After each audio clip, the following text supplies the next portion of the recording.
I always freeze on these intros. Like I have an idea, but I want to be as natural as possible.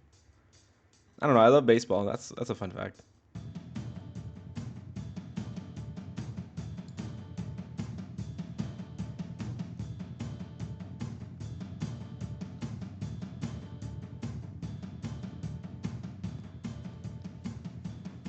Hello and welcome back to another episode of Prairie Avenue. My name is Lonzo Rivera. It's currently April 2nd of 2024. Beautiful, hot day. Confusing because it was just raining this entire weekend here in Los Angeles. It's the day after April Fool's. I realized I didn't do any kind of April Fool's joke, and I feel like it was a lot bigger of a deal growing up of April 1st coming around. I feel like personally as a kid, I was ready for it. I was like, oh yeah, I'm gonna ruin some people's lives today. Um, your car just got stolen, or you know what I mean? Like just start doing stuff like that. Just tell your teacher, like in second grade, I saw someone breaking into a white Corolla today. Have them run out the class. 5 minutes of recess right there. I don't know. I don't even know what I'm talking about right now, but it's fine.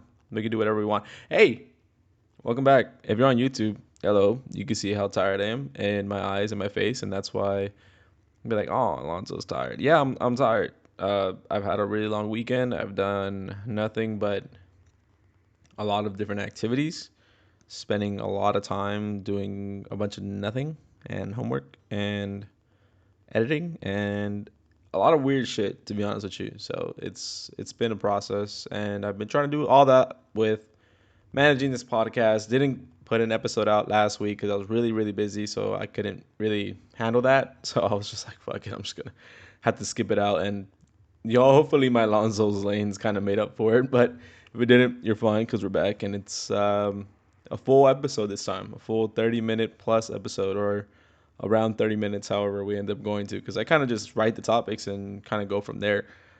I have some prep, don't cut me some slack. But anyways, yeah, man, this is crazy. So let's just get right into it because opening day already passed us. The first opening series for all these major league teams has now concluded. It's over. We're already moving on to the second series of the season. So many different games going on. I was just watching the Twins and the Brewers go at it as well. Christian Yelich might be having a comeback season, even though he had a great season last year. Point is, we're back, man. Dodgers are back. Angels getting their back blown out, but they're back too. Um, man, it's felt like it went by in a flash. Like you could travel. I haven't done many of these episodes, and I'm trying to be more consistent. And we're probably gonna get to like the 40, 30 episode mark. But when we're talking about, you go back to the bottom of my podcast. I literally started this. I started this last year at the same time in April, but I didn't really. I posted some stuff. I kept it private. Didn't really know what I was doing. I was kind of just like Mookie Betts. Yeah, he's 8 for 27. I don't fucking know, dude. Like I was just doing random shit, and now I realize I'm getting better at it, and it's really cool to see your progress. But point is, I really started posting stuff and taking it more seriously last year in the World Series. So just to like think about the fact that we're already here, like it flew by. I mean, it went from November to February, already ending the Super Bowl, and I'm like, oh man, I'm like a month and a half away from opening day. And to be honest, to even think about it that way, take your step back, you're like, wait, the Super Bowl just ended in late February? Yeah, February 12th, dude. That wasn't that long ago, and it feels like it was an eternity ago. But now here we are. It's April. We started opening weekend, concluded. The Dodgers ended up taking that one 3-1. I mean, this was honestly an impressive feat. And I don't really want to look at the scores because it hurt me, but we're gonna have to anyways for the Angels. But I know they won today against the Marlins 3-1. But yeah, man, ugh, horrible outing against the Orioles. But it's been a rough patch for the Orioles, but for the Angels. But we'll get into that. Point is, we're back. Baseball season. It might be my, what do you call it? What do people name it? Is that what you call the, not my protege, my peanut butter to my jelly? No, oh my. Whenever it comes back to me, I'll say it. But it's arguably one of my more strongest topics. So it feels like I could go on forever. Like this is something I can obviously really do for a while. So I'm like, all right, well, Baseball's probably where I'm gonna stick by, but we're here, so it's all good. Yeah, let's right into it. New avenues. Dodgers take home the opening series. Man, was it a freaking blowout? That's what I'm talking about, bro. And I think it'll be good for us to even just talk about what's how they did. I was able to catch the first three games. I don't think I caught the last one, um, but let's look right into it. They're actually winning 2-5 right now, but yeah, so they end up taking away the first two games away from the Cardinals. 7-1. I watched that one. That shit was crazy. 6-3. Shohei got that double, but he actually ended up running all the way across. He was just like full sprinting, and Mookie's like, "Bro, I'm not going home." Shohei ended up getting tagged out, but you could tell how excited and pumped up he was to get his first hit as a Dodger, which was a line drive to right field to get himself a stand-up double. But he just kept on running. But whatever. Uh, Second game, Dodgers Cardinals 6-3. The third game, the Cardinals took that one 6-5 in extra innings. So don't let that fool you. It took them to extra innings in order for them to even get that win across. And then the 5-4 win over the Cardinals in comeback fashion, it was electric. Shout out to Max Muncy for doing all that shit too. So Dodgers take that series 3-1, and we just started our series against the Giants. We won yesterday 8-3, not 9-3, 8-3, and today right now they're winning currently 5-2 in the end, in the top of the sixth inning. So if you listen to all that, hopefully you can keep up with that shit. But point is, man, I love this damn lineup. Love it. I mean, as much as it's too early and I can't stand it. You listen to a bunch of, call me old, but I listen to ESPN 710, AM 570. I listen to a bunch of different sports podcasts. I mean, I'm at work 9 hours to 10 hours a day, so I press play on my normal podcast. I press play on, like a bunch of different stuff to start, hearing out different takes on YouTube and honestly, I can't stand how much we go into like right now, AM 570, we're talking about, oh, James Hellman's gonna have a bad season because he's already, I don't know. Let's look at his stats right now, Alonzo. James Hellman, he's gonna be horrible. He only has 2 hits in his 23 AB. I'm like, bro, it just started, bro. Back up. There's gonna be adjustments, and James, don't discredit James Hellman that could possibly hit like over 20 bombs this year and for sure be around 250 batting average. He's not going to be horrible. His defense is solid. Like, you're making these crazy assumptions throughout the first 5 games. How can one do that? You know what I mean? But that's what I'm like, it's too early to even be like, oh yeah, this is crazy. The only things you can point out are people like Mookie Betts who are going to go crazy. And Teoscar Hernandez, who I think deserves a big shout out. But that's just my personal opinion against people in AM 570. But going back, this Dodgers team is great. Right now, our majority of our bullpen is done. I think it's pretty deep. We don't have much lefties. I mean, all we have is Alex Vesia and Ryan Yarbrough, if I'm not mistaken, is a lefty as well. But everybody else is a bunch of righties. Um, Brazier, even though Gratterall technically right now is on the IL. I'm trying to think, Evan Phillips, Joe Kelly, a lot of these players, JP Fireisen, they're all righties. It's not like we're getting a bunch of lefties. So, and even our own lineup itself, it's deep all in the righties.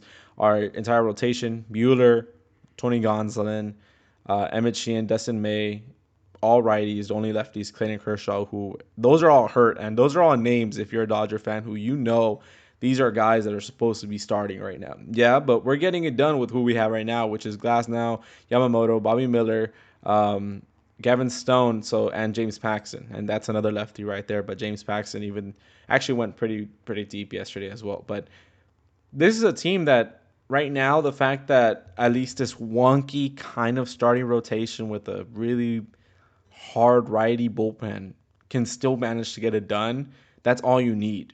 Because, I mean, that if we take a deep dive, which is a really big part of it, let's just go focus only on the Cardinals series. That first game, you keep them at 1. Of course, that's because of Tyler Glasnow balling out in that to opening day. Give credit there to Glasnow to shutting down the Cardinals.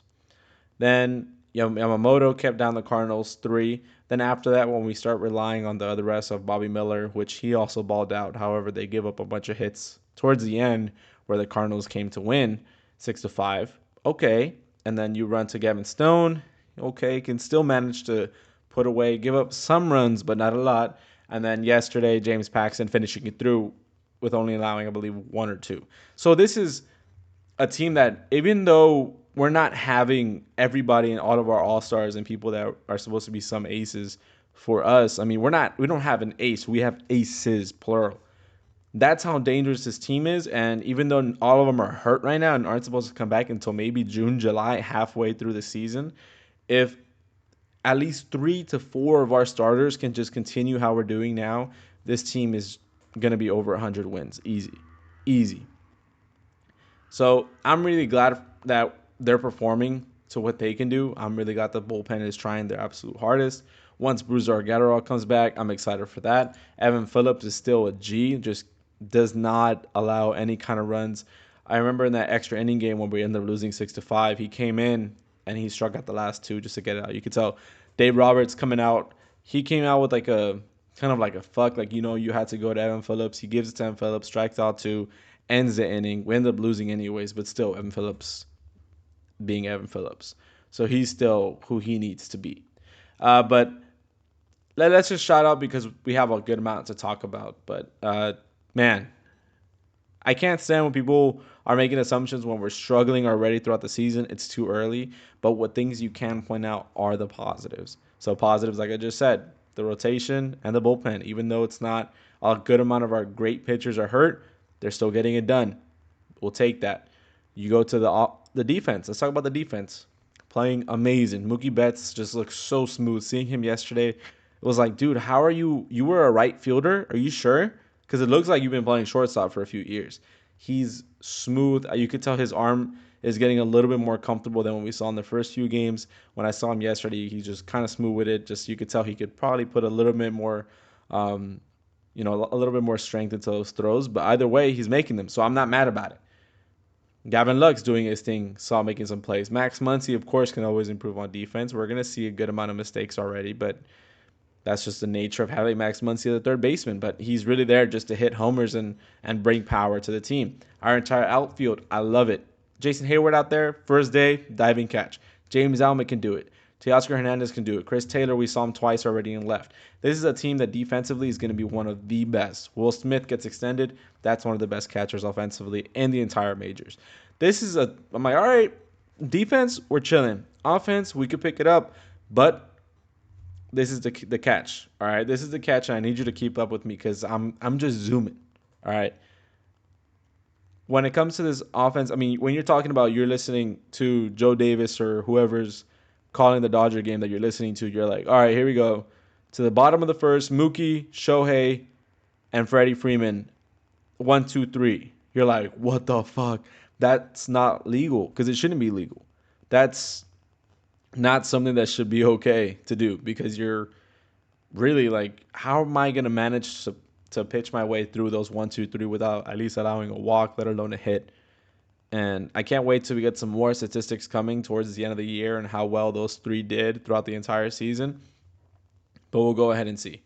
Mookie Betts already being one of the best hitters in all of baseball, like in the matter of seconds. He already had the first homer in, technically for the MLB season because he hit it in Korea, but balling out. Let's just look at his numbers. Already hitting 556. On base percentage, 657. OPS, 1.953. I know it's really early, but cut me some slack. In 27 ABs, he has 15 hits, 3 doubles, a triple, 5 homers, and 11 RBIs. Now, let's shout out someone else. It's not Shohei, it's not Freddie, but it's the guy that sits in that 6-7 hole for this team. It's Teoscar Hernandez playing right field for us or left. Teoscar, 29 ABs, 7 hits, 2 doubles, 4 homers, and 9 runners batted in. Hey, man. And I'm not even diving into, more statistic stats, of course. However, Teoscar leading this team with strikeouts at 13, which obviously, if you do know, the whole issue with Teoscar was that last year he was one of the worst, if not the worst, batters, when it came to striking out and the whiff rate for him last season. So they were looking to improve that. He's not necessarily doing so well, but when he's hitting for power and he's making contact and it's going through. So I'm kind of happy with that. So let's even just look at it. Out of his 29 ABs, 7 of them were hits. That's 22. Out of 22 ABs, he struck out 13 times. You'll kind of take it. And he has 3 walks. So every time, basically, when he hits it, most likely it's dropping down for a hit. And if he doesn't, he misses, he's just striking out. So that's one thing to pay attention for in Teoscar, but I love it so far between those two. And that's something I think a positive that we need to focus on instead of trying to, pick on the players that are struggling right now, which I get it, but at the end of the day, we're only 5 games in. I'm just gonna shout out Mookie for 5 games in. You already have 5 homers. That's awesome. So, anyways, let's hop in to another topic and a big topic, which I think needs to be discussed, which is the Shohei Ohtani tea. Uh, so Shohei Ohtani, if you know about it, I didn't drop the episode on it because it was too complicated to talk about. But Shohei managed to get himself through a really weird time period, like a few days of his life, where he ends up finding out one of his closest friends and interpreter in Mizuhara or Ipe Mizuhara or Mizuhara Ipe. I'm gonna say Ipe Mizuhara. Uh, Ended up, stealing money away from him, and 4.5 million. We get the whole press conference. Everybody thought it was gonna be like the lawyer talk. You know the lawyer talk when you're like, when it's I can't comment on that right now. We're gonna let the investigate, like, like those things, and you're just like, bro, you like, what the fuck is the point of this? You could have just texted that shit to the entire, New York Times. No, Shohei Ohtani went out there and said, nah, bro, I'm innocent. He stole from me. No joke. I don't know what the hell he's talking about. Y'all can suck it up. The investigators are gonna do it. I'm just focused on baseball, but that shit is crazy. Can y'all believe it? Currently getting a bunch of freaking messages on my phone, but we're good. Either way, this is craziness for Shohei. Shohei's been doing everything he can to at least help out this team offensively while trying to keep that in the back of your head that you have an ongoing investigation about your financials. I mean, you got set up with an illegal bookie. Your name is there. Everything is there. There's a whole FBI is involved. Um, the state of California is involved. The district attorney. Everything is like, what the fuck. But just the fact that he's managed to keep himself focused on baseball and not get himself distracted at all whatsoever is pretty darn impressive. Because to be honest, if it were me, I'll be kind of not all the way there, and you can argue he's been okay, but he's still doing everything he can for this team. So I'm just surprised that he's managed to keep himself afloat and still contribute offensively. So, but I love it. I really do. This is a good team. He's contributed a lot. There's so much hype and energy when he comes up to bat.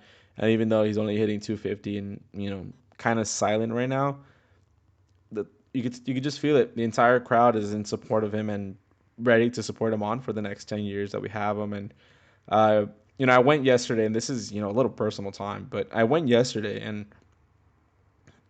like I've been going for years to Dodger games. I mean, by myself since I started driving. So I've been one of the first few things was like I wanted to go to a Dodger game because it meant that much to me to go and see and check out these games. And I remember going, and I'm like, you start building up. My favorite player has always been Justin Turner. Just he influenced me to play dirt base growing up, and I was like, oh yeah, like I love JT. I love how he is and who he is as a person, and that's who I went to go support. Without him now, I'm kind of like lost as to who I'm really there for. Obviously, there's a good amount of players, but I just enjoy the team so much and I watch them. But seeing Shohei in that jersey and him come up and him embracing everybody in the crowd embracing him, um, everyone's like there and having a moment. Everyone's drunk, having a good time. But when you take a step back and you realize, like, wow, like, when I'm 40 in 20 years and most likely Shohei's retired and hopefully I'm in the business of the majors, that you look back and you're like, wow, like, I was there, in the first few games that Shohei had in Los Angeles. I witnessed his first hit. I, saw him play his first ever at bat against the Giants. I mean, there's a few things that you could say like you were there for, and seeing that and seeing him, and you're gonna realize like this, he's gonna be a Hall of Famer. He's gonna be considered one of the best players to ever play, and you were able to witness that. Um, and if you could put it into better words, as much as it's a different sport, and you could argue it's like saying Messi. It means a lot to some people to see Messi play. That's why here in the United States, tickets to go see him anywhere he visits, whether it's in San Jose, here in Galaxy, there in FC, LAFC, anywhere he goes, it's so expensive because the world wants to see you play and see you do your magic and see you do your work. That it just means that much. I've never seen Messi, but that would be awesome, you know, to like be like, dude, I just saw Messi, kick the ball. I saw him kick the ball. Like that's how mind blowing it is. And if you're contemplating on going, I highly suggest you do and just watch his entire at bat because I was even there with Steph and like her family, and it was funny because majority of the time they won't be paying attention. But when I'm like Shohei's up, everyone is like locked on eyes. That's Shohei. Everyone knows the news. That's Shohei, the guy that they robbed of millions of dollars, the one that's supposed to be like this great guy that has a statue and everything. Yeah, that's him right there, and that's how much he means to everybody. So I wish him well in the investigation. Point is, we're gonna end this segment there for the Dodgers side, but um, man, that's freaking balling out.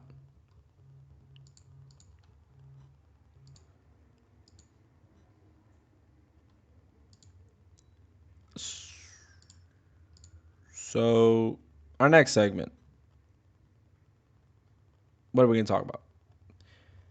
Are we really gonna talk about this? Because I don't feel like we should. This is gonna hurt some people's feelings. If you are an Angels fan, which statistically speaking, you're probably not. But we gotta tap in, and it's really important just because, they are in Los Angeles, even though most people are like that are diehard Angels fans are like, oh man, no, no, they're not. They're like, it's so stupid. They're like, we're Anaheim, bro. We're Anaheim. I'm like, dude, shut the hell up. Like, no, you're not.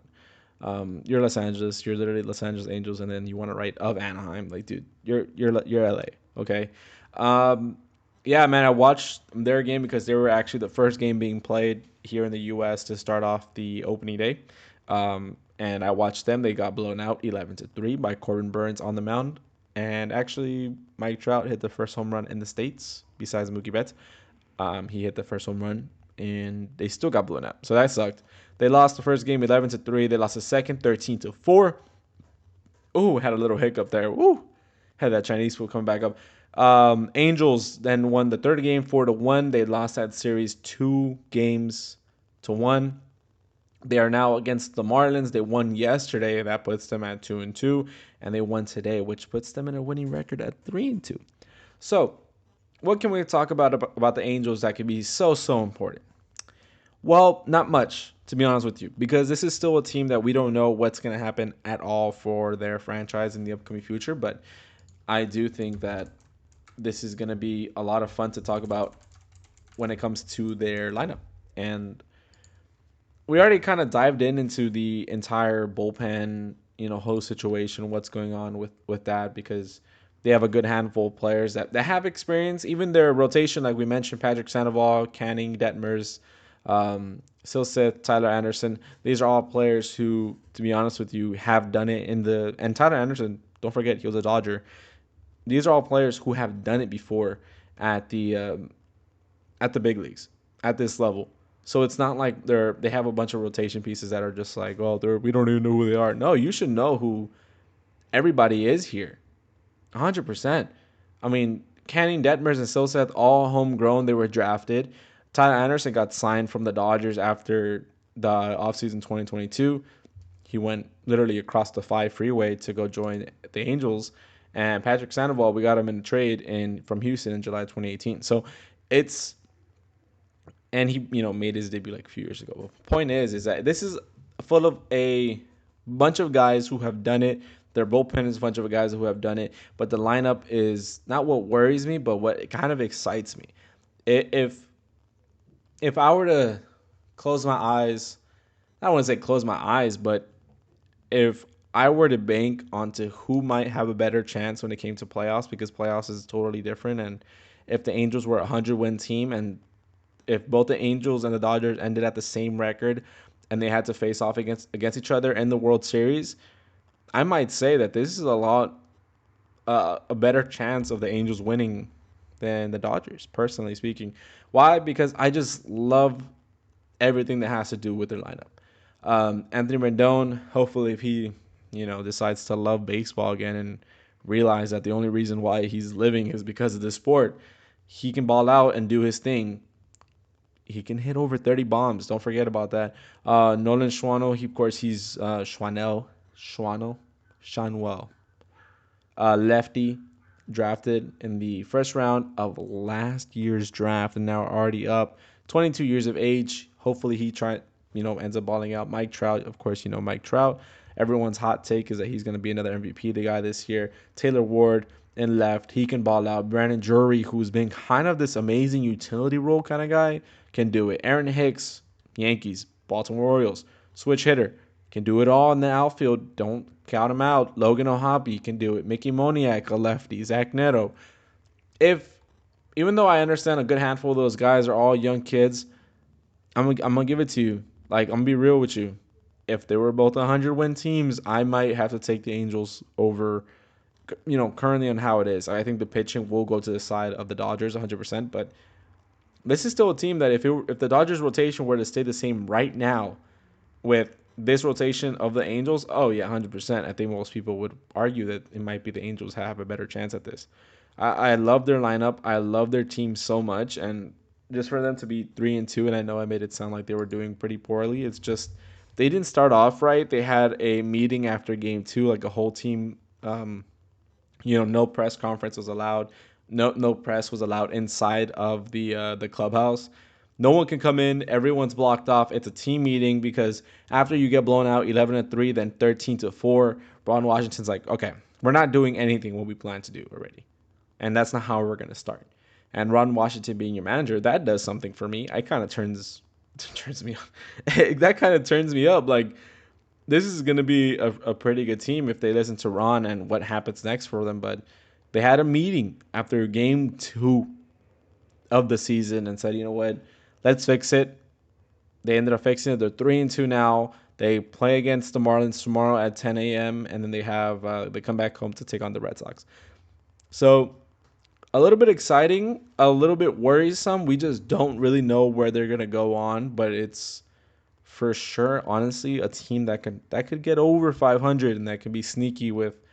I wouldn't say fighting for wild card because unfortunately for the Angels, you have the Mariners, the Texas Rangers, and the Houston Astros in your own division. So it's not like you're really in any spot to say, oh yeah, I'm gonna make it to a wild card, which it's not impossible, but this is a team that if it comes down to the wire for the Mariners, Astros, or Rangers, and towards the end of the season where you play all your divisional rivals, you can see the Angels low-key doing some damages, sneaking some games away from anybody. So excited, pumped up. If you're an Angels fan, be glad that your team is kind of already being rebuilt up, and you're really excited to see what comes up in the trade deadline. I doubt they would be sellers. They have some prospects coming up, but I do feel that you would arguably just stay where you're at, develop up these new guys in Neto, Schwanum, just take it in for what it is. O'Hoppe can be one of the better catchers coming up as well. See where it goes. Man, but that's a good lineup. All I gotta say is it's a good team, and it's a team that's gonna be really great in 2025. That's no doubt about that. But let's move on. All right, because we have one more topic and one more avenue that we have to drive on, which is the Oakland. The city of Oakland has offered the A's a 5-year lease. So this is crazy, right? So actually, the lease, if you don't know, obviously Dodger Stadium, even though I wouldn't say Dodger Stadium, but let's just take Rickey Henderson Field or the Oakland A's Stadium for now. Technically, you're on the properties of something. So like the way it works is you're technically renting a lease.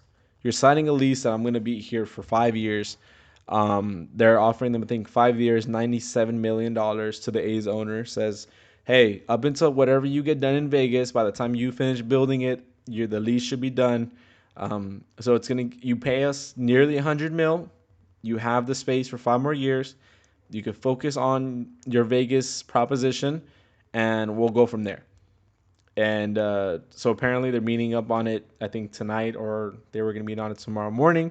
So we'll see how that goes. But yes, they're currently meeting on it, and I guess the Oakland owners are going to pretty seriously to be like, because after this year, the Oakland A's didn't have a home. They didn't know. No one really knew where they were going to play, which is really weird to say for a major league team. We don't know where they're going to stay, where they're going to, they're going to move on to Vegas already and just play where the Las Vegas Aviators play. What's going to happen with those? Like, we didn't know. We genuinely did not know what was going to happen with this Oakland A's squad, but now we know there's an offer on the table. Most likely, I do feel like they're going to stay for another 5 years. And if they do, this is great news, kind of, not really for the city of Oakland. In my personal opinion, if I were an Oakland fan,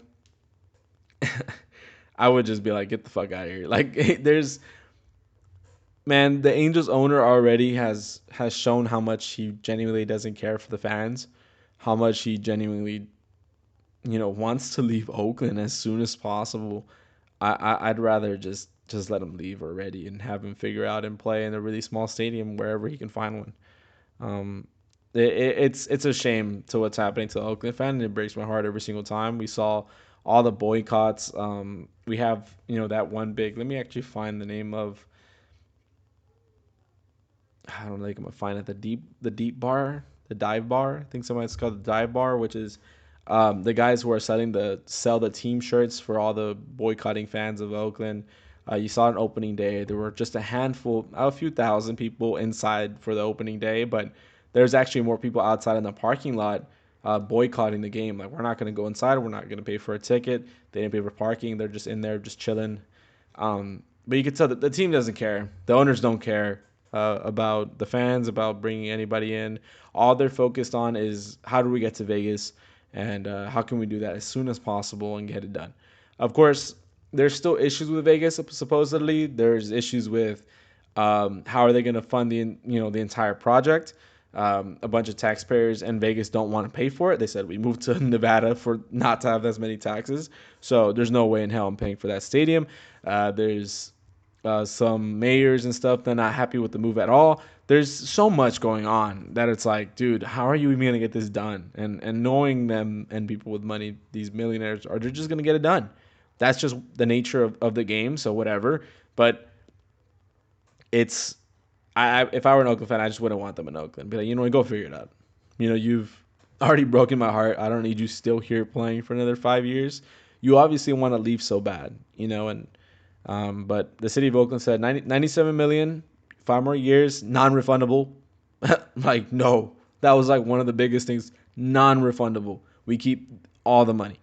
So I'm pretty sure the owners are going to take it very seriously. But yeah, this is a team that's in shambles. Like, JD Davis going to Oakland from San Fran was pretty crazy. He's a signing from them as well, and it's just a little talking point. Like, he's obviously there because he's trying to ball out and just have a really good season for himself and most likely be traded halfway because the A's aren't going to care. They're just going to be like, all right, you did great. You could bring us some more prospects. Let's just trade you. We didn't really care, dude. To be honest, we're just participating. Like that's kind of what the Oakland A's are feeling like. Like, you're a team that's in the bottom of the barrel. And you're just like, we're just here to be here. To be honest, we don't really care. There's already some images on Twitter, and I'll probably put this up on some reels that I'm trying to work on. Is that, which is crazy, and if you really do, like this story, Brent Rooker, and Darnell Hernaiz, I think Hernaiz, or Hernaiz. Basically, they wore some bracelets sold by this Deep Bar Project, which is a team this whole foundation that's boycotting the Oakland A's from like trying to have them sell the team, give it to someone who does care about the city of Oakland, and we'll go from there. That whole protest that happened in June of last year, like, there's so much that they've been doing that's been honestly really cool for fans of Oakland to really just be giving the big middle finger to the owners. But they sell a bunch of merch, sell the team, and I guess Brent Rooker and Hernaiz were wearing these bracelets in support of that project. And now Hernaiz, who actually led, I believe he led the American League. Don't quote me on this, but I believe he did lead the American League in steals last year. Um, Obviously, no, Ronald Acuna led all of baseball, but he led American League in steals with over 40. He was one of the better hitters last year, and he was just an upcoming in his first full year of baseball in the majors, and he actually got sent back down to the minors not too long ago. They said, you know what, you're gonna support the people who are trying to sell the team. We're gonna send you down. He's no longer playing. Brett Rooker, who was the only All Star for the team last year, he was wearing one of the bracelets in support of the boycott, and now he's on the bench. He's not starting. He hasn't started for the last 2 games. This is like crazy news to think about, but just the fact that, I mean, it's no coincidence that these guys who were wearing these bracelets in support of this protest now aren't even on the team and probably won't play until a little bit more time passes by. So this is really sad. Just our organization that doesn't care about the fans, and that's probably one of the worst ways to go. I don't know why they couldn't just wait for, obviously there's expansion teams coming now. Like, we already have some confirmed that good have already been proposed. The commissioner is already listening to all these propositions. So there's a lot in movement. It's like, why couldn't you just sell the team and, be one of the ones to go ahead and own it and own a Vegas new franchise opening up? But it is what it is. It's unfortunate and you hate to see it. They've been there since the '60s, and now we're here, or even was '60s, but the Oakland A's have come from the East Coast. It's one of the more decorated franchises in all of Major League Baseball, and now here you are struggling just to keep your team in that same parking lot that absolutely deserves an upgrade. So yeah, man, it's sad to hear the news, but that's just what it is. As money talks. It's a business, and now you're here. So yeah, you can hear my voice how sad it is, but that's really where we're gonna end it because it's already gone too sad. It's gone too far, but yeah, man, it's been a rough one. But let's actually, before we go, let's take a quick look. Remember, Angels Marlins tomorrow 10:10. Right now, Giants Dodgers. Giants making a big comeback, putting up some runs, putting them within reach of just 1 run, 4-5. Dodgers lead at the end of the 6th inning. Holy shit, man! All right, well, I'm probably gonna tune into that right now. Make sure I'm locked in while I'm doing some editing. But I really appreciate everyone who's been a part of this and listening. So just want to thank you there. And hopefully we'll see you soon. I'm going to have some reels and other Lonzo's Lanes come out in the near future. So if you're looking forward to that, I hope you are. And please tune in, like everything, subscribe, give it a star, give it a rating. Every little thing really does help, promote this on its own and not just me doing it on social media. So thank you so much. And I will see you maybe next time, maybe around next week on Prairie Avenue with Lonzo Rivera, your favorite guy in the entire world. Thank y'all. Love y'all. Have a good weekend.